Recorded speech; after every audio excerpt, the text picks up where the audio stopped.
Dear students, in this video we will deal with the chemical reactions involved in the ozone depletion and ozone depletion caused over Antarctica, that is the South Pole.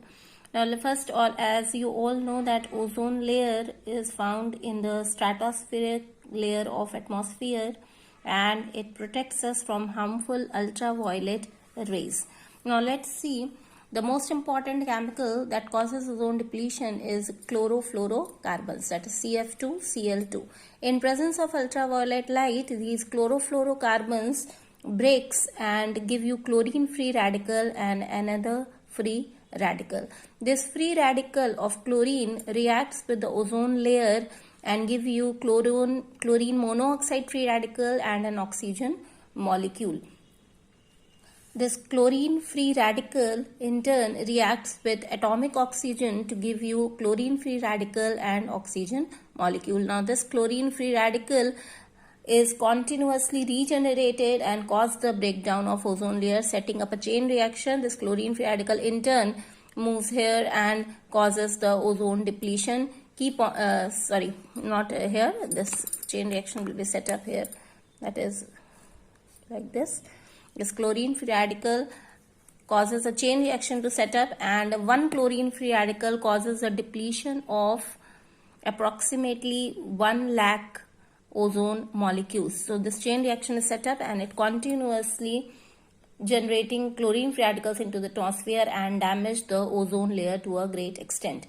Now let's see the chemical reactions involved in the ozone depletion over Antarctica.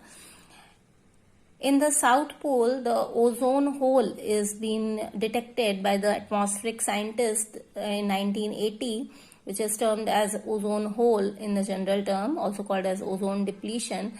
Now in summer season, what happens is nitrogen dioxide and methane, they react with chlorine monoxide free radical and chlorine free radicals, which are generated here above.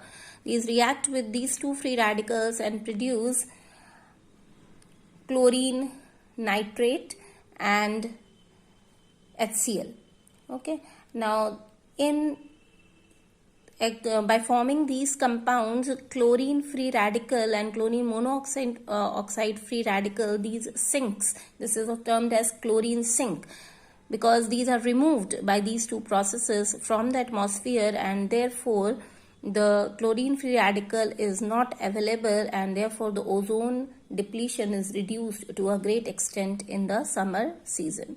Now in winter season, what happens that a special type of clouds called polar stratospheric clouds are formed over Antarctica, and on the surface of these clouds chlorine nitrate, which is formed, is hydrolyzed to give you hypochlorous acid, and which in turn also reacts with HCl to give you chlorine molecule.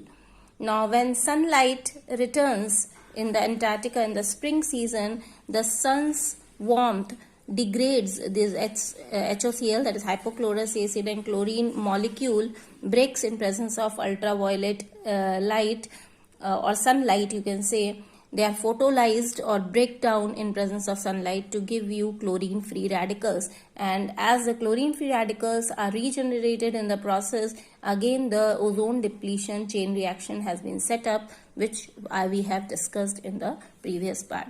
So these are the chemical reactions which are involved in the ozone depletion and ozone depletion over Antarctica.